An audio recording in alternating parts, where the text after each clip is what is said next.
I was just gonna kiss you. That was all I was gonna do. Oh, okay. I was just gonna show you that. See, this is true peace. Look, Jesus and Satan, they love each other. The brothers reunite. Jesus is like, you know what, guy, your plan, it was okay. You know, we should have met in the middle. Yeah. Really. We can be united. And then Satan's like, you know what?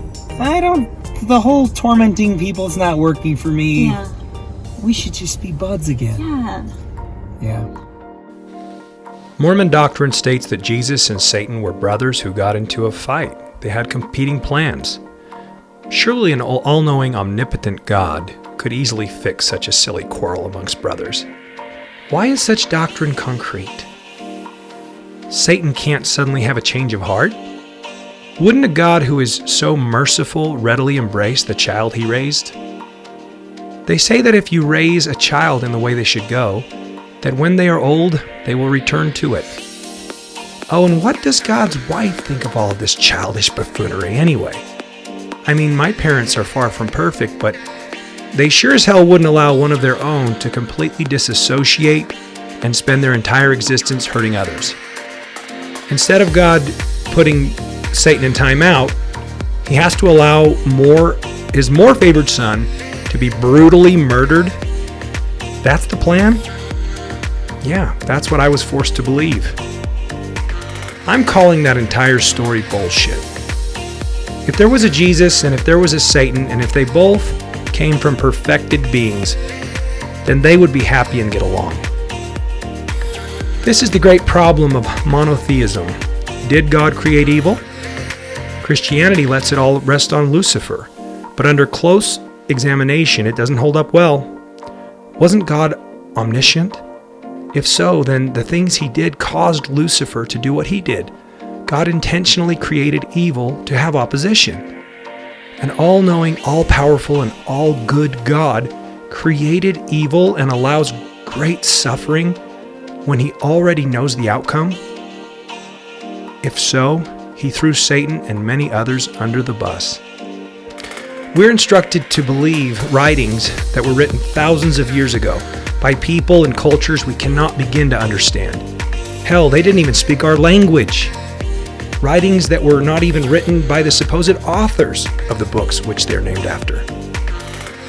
You can always rewrite your own beliefs. If anyone makes you feel like you're not allowed, then that person may not have your best interests at heart. I have posted many things in the last year. The responses I get from people are feedback for me. Do I want these people in my life? Do they love me? Do they love me the person? You can easily identify those who are so robotic that they would allow antiquated doctrine to rule over their life. Those who value dogma over relationships. There is something deplorable that I have witnessed on countless occasions over the last 18 months. I cannot comprehend it, and I wish I could correct it. That is how families are torn apart by religion, the very thing that is supposed to be keeping them together. If there is a Satan, if he truly is the author of lies, and only wishes to divide us and make us miserable, then religion is his greatest tool.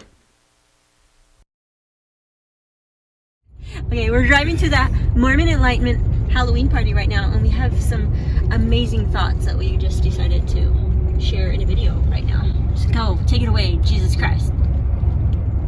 What are your insights? Are you receiving some revelation right now? Stop that. Okay, go. We were just talking about how I feel like Crystal gave me permission to leave the Mormon church and be who I really am, and my gratitude around that.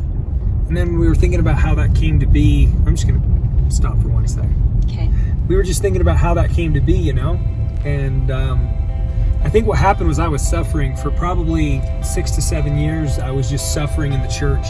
Crystal would notice because, like, she'd have to drag me to church. Yeah. She'd have to drag me there, and sometimes I would just skip out and take off. And we were just talking about how most likely Crystal at a subconscious level, because we are so in tune with each other, we were talking about how maybe her, at a subconscious level, Crystal wanting me to be well recognizing that I wasn't well, that I wasn't, loving it, that I wasn't whole, that she started to, something in her started to change. Yeah.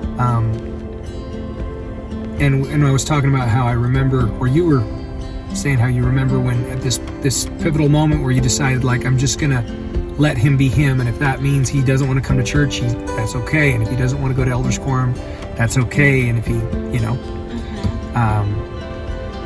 and how that probably came about because her soul recognizing that my soul was not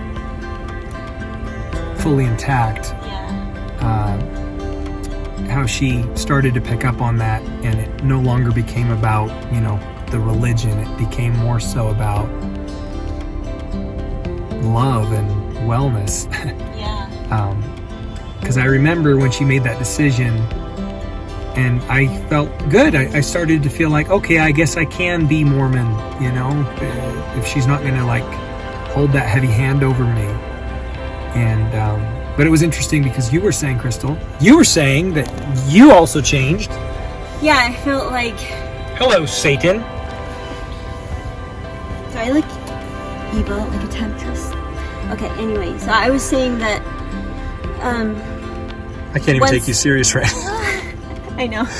Once I finally let go of this expectation that I had of Sean, like how he's supposed to be as a Mormon husband, father, I finally was like, I am going to let him be Mormon or spiritual, however he wants to be. And finally, when I let him be that way, I finally let go of this expectation I had.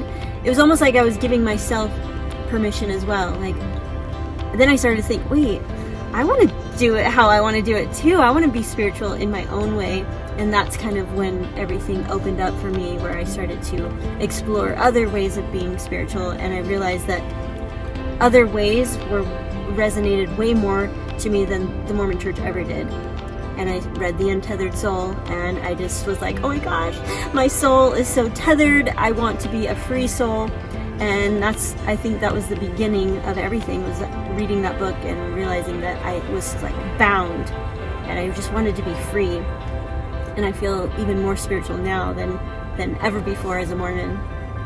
And I'm a devil.